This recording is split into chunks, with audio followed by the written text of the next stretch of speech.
Welcome to a Wiser Retirement podcast. Before we get started with the episode, I want to tell you about a new ebook available on our website called Buyer Beware. Why do they keep trying to sell you that annuity? This ebook covers the various types of annuities, negatives to owning annuities, and better investment alternatives to annuities. To download this ebook, you can click the link in the episode notes or go to wiserinvestor.com and you'll find it at the bottom of the page. Now on to today's episode. Welcome to a Wiser Retirement Podcast. We believe the best financial advice should always be conflict-free. I'm your host, Casey Smith. Guiding you to financial freedom today is my co-host, Robert Swarthout. Hey, Robert. Good morning. Robert is the founder and CEO, principal manager of Teton Crypto Capital. Mouthful. Yes. And a regular, once a month. Once a month. On our Crypto Spotlight series here. So let's kind of dive in, Robert. Let's talk about Ripple versus the SEC case. Yeah. So we actually had some movement about a week and a half ago, but it's a Judge Torres, the judge presiding over the case, kind of came back and gave her ruling on which particular pieces of evidence would be released to the public and what level of redactions would be or would not be allowed in them. Some of them, were mundane stuff. Other stuff, really the I guess the crown jewel of all this, to at least the public, they've been waiting for, is the Hinman documents around Bill Hinman and his speech that he gave in 2018. So Bill Hinman is who? He used to be the director of the enforcement division of the SEC when Jay Clayton was there. And that's important because basically the lawsuit alleges that Ripple's not a commodity, or it's a no, they're saying it's a security. It's a security, and they have security violations because of it. Yes, they sold unregistered securities. Is the premise of the lawsuit. I think that the facts around that are pretty clear at this point. That if anything, there was a lot of confusion, and they should have had notice that they were doing it before they actually were sued for it. Yeah. But at the end of the day, it doesn't appear to be a security. At least the secondary sales. So if we were to go buy XRP, we would be buying. Is it a commodity? I'm not sure, but it's not a security, I guess is the easy way to say it.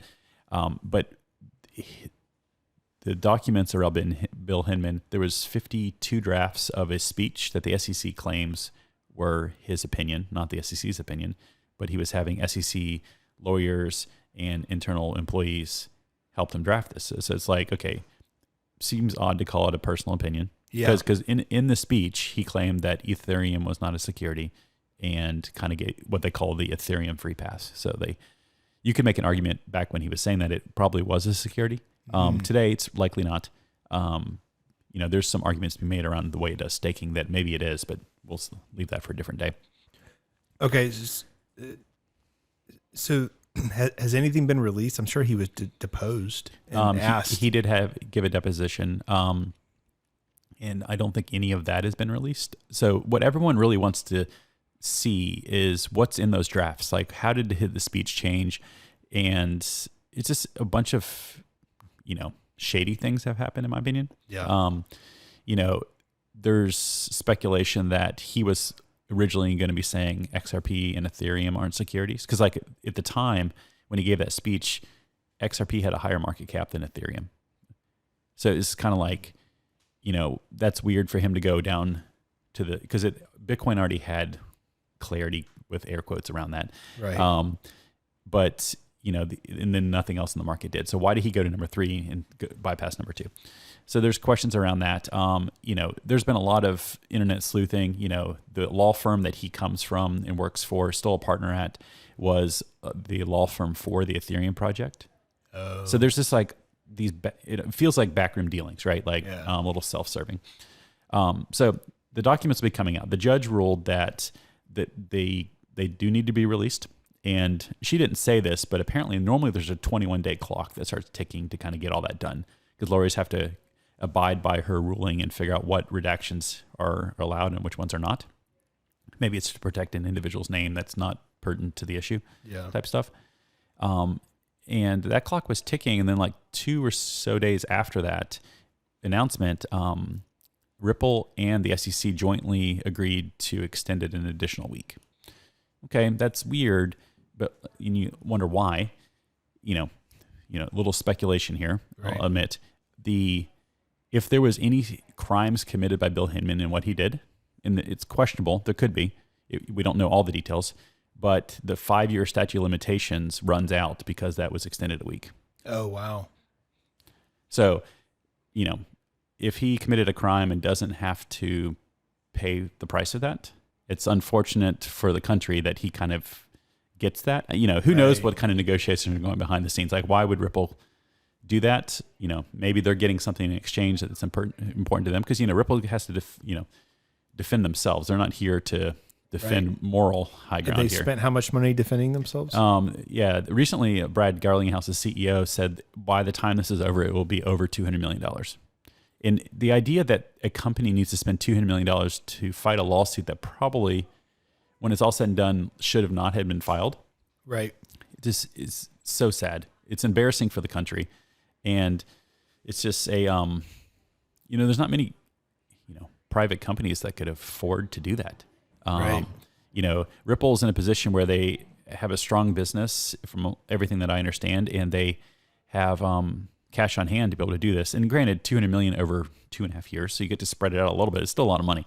Yeah, absolutely. So it's could have been spent on development of a product or marketing or something that actually pushes the business forward. Oddly enough, this case, they will have spent money on actually fighting this that, in my opinion, will push the business forward, but you shouldn't have to spend it on fighting the government. Correct. You should be able to spend it. And how much have taxpayers paid on the other side? Right. Yeah, that's a great question. Probably even not as much, but still. Probably, or, you could claim it's maybe more, right? Like, because you can't imagine the SEC is all that efficient in what they're doing either. Yeah, that's true.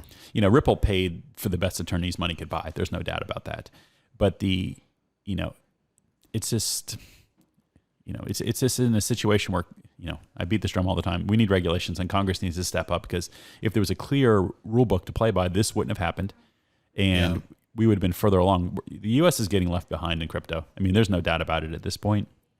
And do we have the ability to correct that wrong and play catch up? I still think that opportunity exists, but for how much longer, it was kind of tough. So, well, the government doesn't have much incentive to promote crypto, honestly. Yes and no. There's the incentive to protect the status quo. I get that. Right. But if you use the internet analogy here, like, if they didn't promote the internet, we wouldn't have Google based in the US. We wouldn't have all these, Apple, all these big companies that are internet focused that are trillions of dollars in value would be either doesn't exist or they're not in US jurisdiction. And that's like meaningful jobs, meaningful tax dollars. Like, it does matter. And crypto, in my opinion, will be bigger than the internet when it's all said and done. You fast forward a decade, 2 decades, something like that. Interesting. And you're at the cusp of losing the brightest minds to politics. Yeah. To other countries. Other countries. They're willing to. There's country moving very quickly. It's like the UAE has been very aggressive with setting up like taxless zones where you can come in and do the work. You can even like sell crypto in a low tax or no tax way if you're following by the rules. And those countries are laying out rules and letting people, people can choose if they want to go play by those rules versus retroactively changing the rules. Yeah. The way the U.S. is so doing what do you think the outcome is now? In the past, you've been very confident that Ripple wins, right? And how do you think this changes that based on what's happened recently? Ripple's going to win. I don't think it's going to be an outright win. I think the judge is a little bit, smart enough to realize that there are things that Ripple did that potentially they could have done better. So I think the most likely scenario at this point is Ripple wins in the sense that any sales of XRP they've done since they've launched their on-demand liquidity product, which was mid to late 2018, so those sales and any secondary sales are not securities. Prior to that, you can make a very strong case that there's parts of XRP in the sales that Ripple did, say 2017 and prior, that act like a security. Right. They may pay a fine for that. I think that they would happily pay that fine and move on at this point. Right. They publicly said once they're through this, they're going to go public. You're not going to go public with this hanging over your head. No. They have to go public to recoup the $200 million they spent. Well, what's funny is $200 million is a lot of money, obviously, but in the game that they're playing, it is a rounding error. The problem that they're trying to solve, cross-border payments is just the first thing. They're starting to hint at they may be doing some stuff around tokenization, right, and solving real problems. Just this last week they launched a platform to help central banks build CBDCs. They would use a version of the XRP ledger, a second copy of it, and then they would interface with XRP. Like the holdings that Ripple holds of XRP tokens could be worth so much money down the road that the $200 million was a they got off cheap type viewpoint. Interesting. And it would not surprise me if it played out that way. Ripple's seems to be a very strong business. They have roughly 800 employees. The vast majority of their hiring they're doing now is outside the U.S. Just actually last week, they had a lot of announcements last week. One was the CBDC platform I just mentioned. And second was they bought a business that is based in Switzerland. It's a institutional custodian that is done not just crypto, is doing like other assets as well. And they paid $250 million to buy that. So it's like they got cash. They're being aggressive in this down market that is crypto right now. You can't buy Ripple in the U.S. right now, but not directly, I guess. Ripple, the equity, you can. XRP, the token, is a little challenging. You can buy it at Uphold, but functionally, no. What? How's the price been moving with all this news? Crypto in general, I think you got to frame it that way, has been sideways for the vast majority of May. It's a, sideways, understand the macro environment that it's in. Bitcoin, it's all about what Bitcoin's doing. XRP, the token, has been showing some interesting strength during times that other crypto have not. It'll bump up and down. It was, ran up 10% really quickly once the judge ruled on this disclosures, right? Like it feels like it's primed. This is not financial advice. It feels like it's primed to run a little bit here once there's a ruling and get some clarity, assuming it's a positive ruling, which seems likely at this point. Let's shift gears and talk about Coinbase. So Coinbase had to sue the SEC. We talked about that a little bit in our last podcast with you. Yeah. What's happening on that front? Yeah, taking a little bit higher view of Coinbase, back when the SEC sued Ripple, relatively short order after, within I think like less than a month, Coinbase delisted XRP, among many other exchanges here in the U.S. And people were upset about that because Coinbase is a big enough player, is publicly traded, right, or about to be publicly traded at that point, that it felt like they're the big guy. They could take the stand. They could try to help protect the industry, but they largely took the back seat. And then they waited roughly 2 years before they spoke up about the Ripple SEC case. Then they were filing amicus briefs at the end. It seems a little bit too late, too little too late type mentality. But so along the way, apparently behind the scenes, the SEC and Coinbase were meeting, trying to figure out to answer Coinbase's question around, can you help us with rulemaking? What's a security? What's not? Coinbase even presented 2 different frameworks that they thought could be workable going forward to get opinions from the SEC. They met 40 different times over the course of, I think, like just shy of a year. So active meetings, right? Yeah. Basically weekly, if you think about it that way. And they were answering questions. And at the end, the SEC's like, thank you very much. We don't have any comment. Oh, and here's your Wells notice. We plan on suing you for selling unregistered securities. Oh, jeez. It's like, we've been a good faith actor. Right. Like, why are you doing this to us?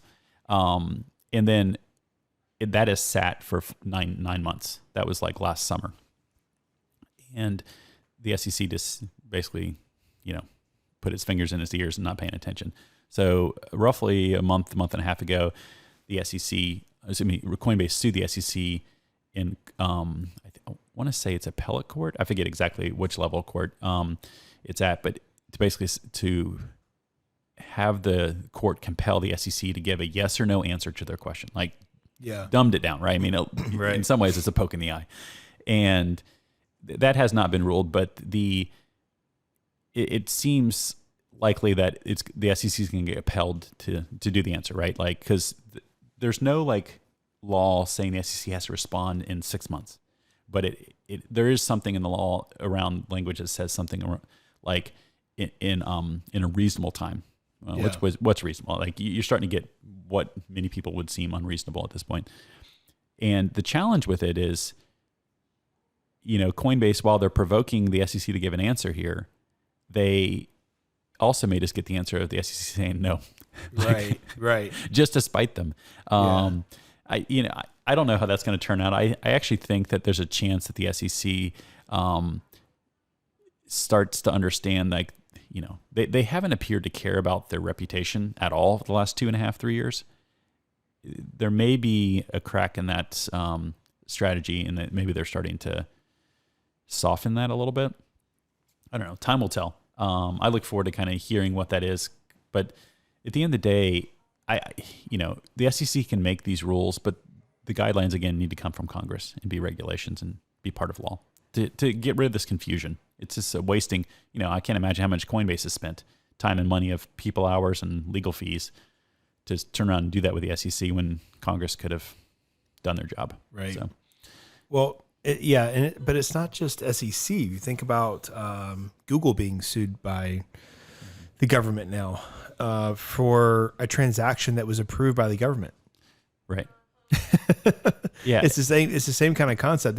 Google says we're going to buy this company and we need your permission to get the rubber stamped. And then a decade later, or less than a decade later, they come back and say, we're suing you for antitrust because you should never have bought that company. Right. And you're like, well, but you approved it. But it doesn't seem to matter. It's bullying. Yeah. Is what it is. It's bullying, and it's not even about search. People think about with Google, the antitrust lawsuit has nothing to do. It's about ads. Right. It has nothing to do with search. Google dominates search, but the government's not concerned about that. Yeah. It's our politics are becoming dirtier and dirtier, and with administration, it's just, nothing gets done in Congress because we're playing all these other games, and it's just kind of like, I don't know.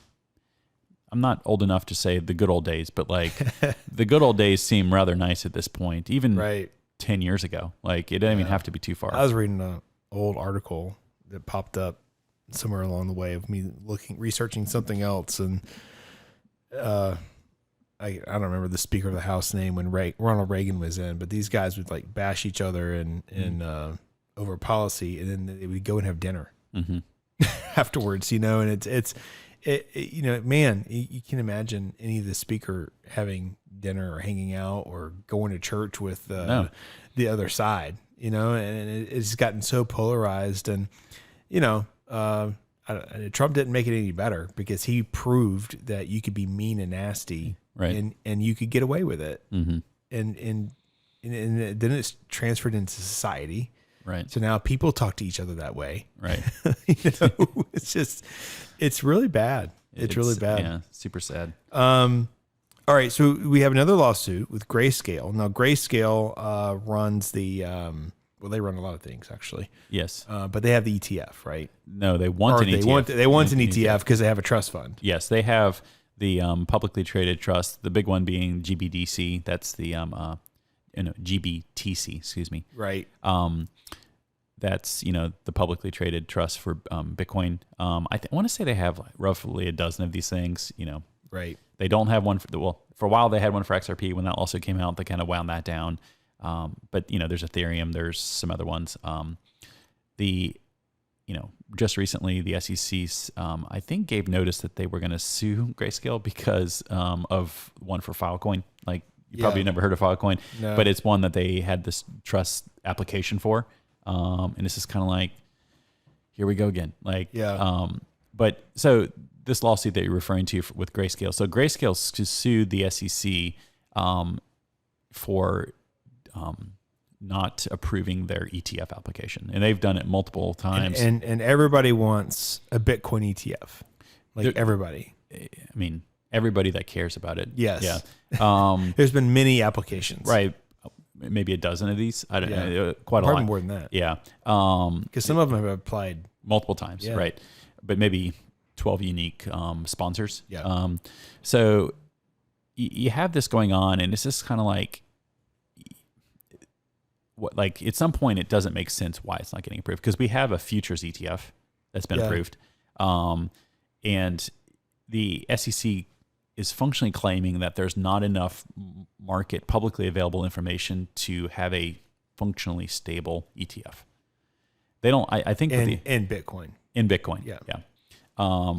Which is bananas because there's so much public information. It's not even funny.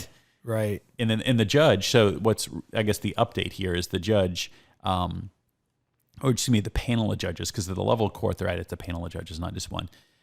We're basically just question the SEC on why there's not enough information in their opinion, and it seems like these judges are really starting to see through these games that the SEC is playing, and at least I agree with it because it seems to be supportive of what I would like to see happen. But they are starting to really hold their feet to the fire, and it seems like the SEC is going to lose in this one.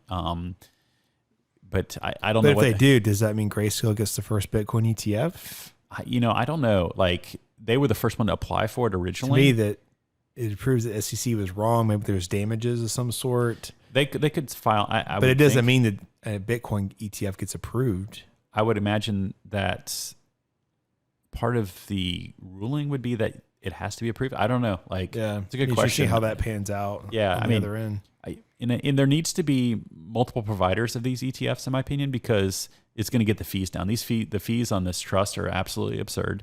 And it's an ETF will be, and it has a very wide range of bid and ask. Right. Like the premiums. Yeah, it's just not liquid. There's the fees, but then there's the market, the spread, which is huge. Yeah, when the market's not trading well, that's what happens. And there's been a long history there of it not trading at what its current value of holdings of Bitcoin underneath the NAV is way lower. So, as I'm not a holder of GBTC, but I imagine those holders would be excited about an ETF because they basically get some liquidity out of it and maybe back to par. Yeah, maybe my guess. So. Right. All right. So you attended a conference recently, Consensus. Yes. 2023. Where was this? This was in Austin. So this is Austin's a happening place. Did you feel extra hip as you were walking through Austin? This is my first time to Austin, and there's lots of things that people may be feeling hip about there. Did you run into Elon? I did not. No. I must be uncool too, because a lot of it I didn't feel very hip at. But the keep Austin weird type stuff. So the conference was cool. It's the first time I've been to it. It's basically the biggest crypto conference that is held in the U.S., maybe the world. How many people? Roughly 15,000 people attended. So wow, that's a lot of hotel rooms. A lot of hotel rooms, and what's really cool is I didn't have many expectations on what I was walking into. So it was kind of like just take it as it comes. A huge trade show floor with all sorts of businesses. And the part that surprised me the most was about the amount of Asian-based startups that were there that were obviously in crypto in some form or fashion. A much higher percentage than I would have ever guessed. I know that crypto is very much ahead of the curve over there. In China, it's all been... Well, I guess this would be Asia minus China. Malaysia. Yeah, Malaysia. Met one company that was from the Philippines. Obviously like South Korea, there's a lot of it. Yeah. So, it's just a wide range, a rather diverse group in general, even outside of, nationalities, whether it's men, women, like normally in tech, it's a bunch of white guys. This was, 60% men, 40% women, like really cool to see the diversity. You have suits and hoodies? Very little suits. Mostly hoodies? It was certainly business casual, hoodies, t-shirts, very much a tech conference mixed in with some, a little more business casual. Because they had multiple tracks of talks. They had very technical, they had gaming, and then they had like more of the business / policy / regulation track. Which that's where I spent most of my time. I'm not as much into gaming or the others, but a lot of opinions on, Coinbase, chief legal officer, CLO, was there, Paul. And so he talks, and some other prominent Bitcoin, admittedly probably maximalists were there, but it was surprising the amount of, well, let me back up. The way that they had the trade show laid out was pretty cool because it kind of grouped certain types of businesses together. So if you cared about gaming, you can go to one section. The amount of gaming and crypto intersection stuff that's happening is pretty fascinating. Again, I'm not a gamer, but like I can totally see the use case there now. Yeah. And how powerful it's going to be. I think it's super early days for that, but the amount of exploration that's happening, whether it's free to play games or you're paying out of a crypto wallet as you go, so you're not really buying the game, you're kind of like renting it by the minute effectively. Right. Or you're getting rewards in crypto, or you're able to sell your shields or whatever it may be and kind of move to a different game. I think there's a lot of crossover that's going to happen there. Interesting. And then, all the way down to there was a booth from the company, drawing a blank, super old school finance company that has a bond that has been tokenized on a blockchain. You can buy it on a blockchain. And a bond fund or a bond fund, yes. Okay.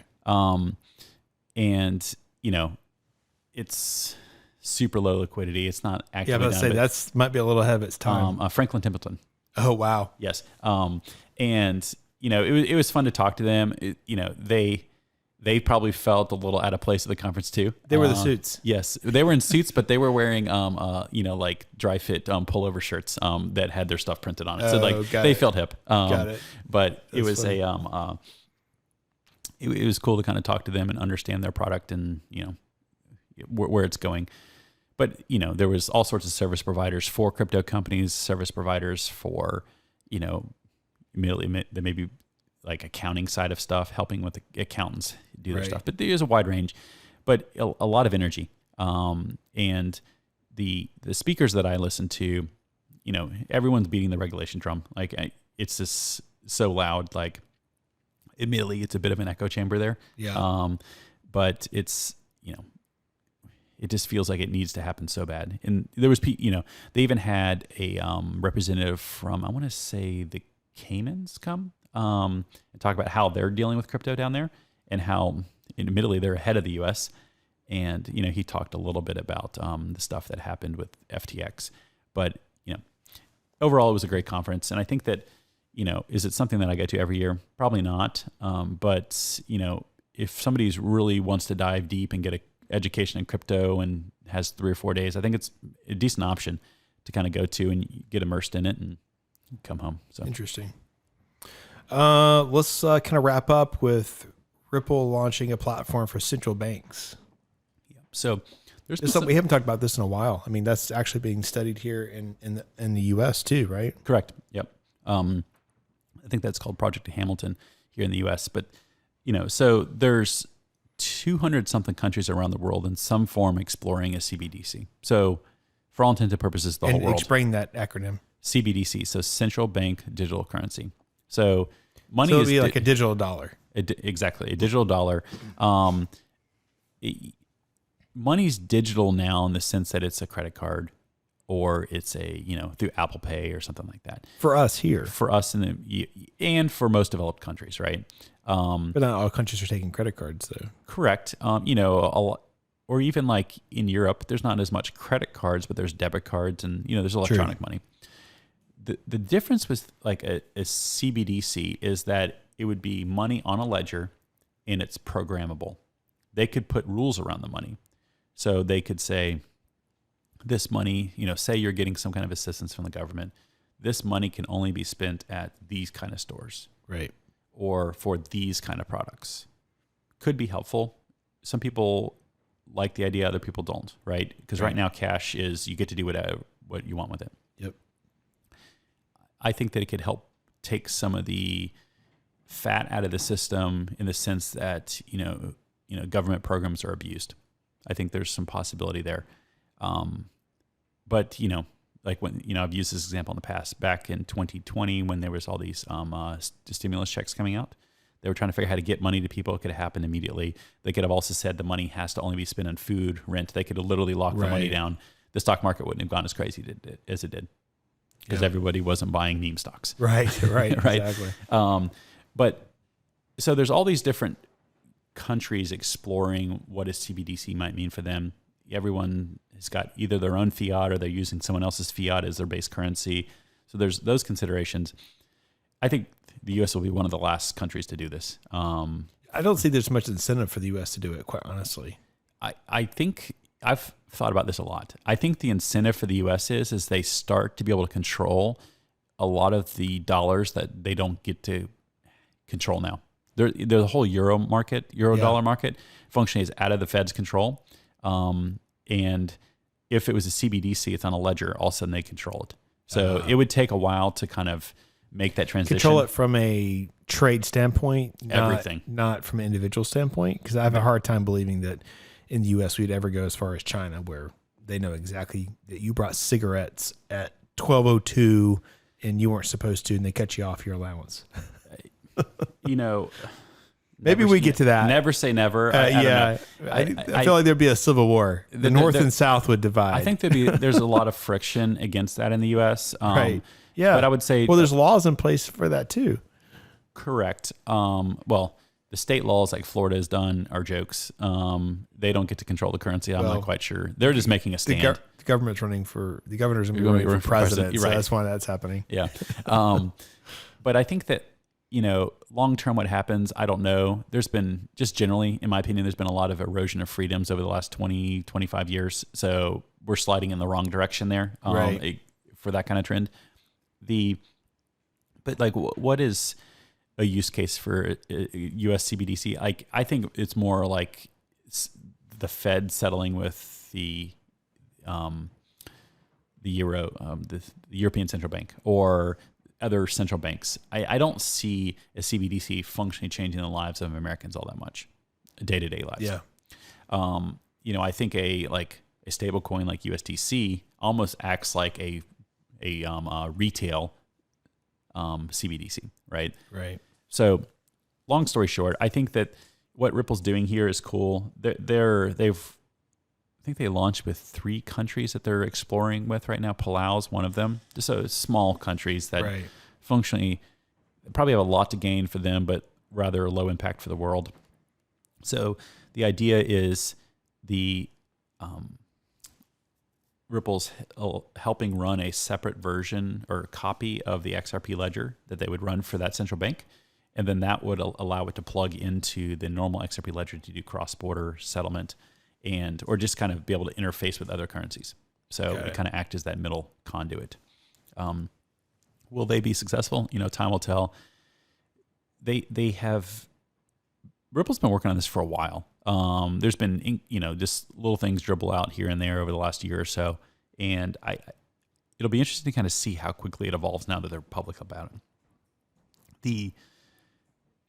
When is the first country of consequence do this? I don't know. My guess is the Euro actually does it first of the G7, my guess. Wow. Yeah. That makes more sense for them too. Yeah. I mean, they're trying to figure it out, and, it's not really a country doing it. It's a part of the world. Right. So I don't know. It seems the most likely, but who knows? Maybe someone sneaks in and kind of does it. Maybe Japan. I could see Japan being another one high up on the list. So, but, it's early days. Ripple's, certainly using the marketing engine around that right now. And, a lot of it, I wouldn't say it's stake, but, kind of tying all this together over the last 6 months as the SEC Ripple case has kind of progressed. You can see Ripple get more and more confident in the way that their executives are talking publicly, not just facial expressions, but just kind of the tone. And then you start to see stuff like this. They're buying companies. Like, they feel like they're on a roll right now. Whether they are or not, I guess time will tell. It seems like it. And, I think strength builds on strength here. So, Well, thanks for the updates, Robert. Great conversation as usual. Yeah. Thanks for having me. And if anybody wants to get in touch with you about what you and your fund are doing, how would they do that? You could reach out at robert@tetoncryptocapital.com. Great. Thanks, Robert. Take care.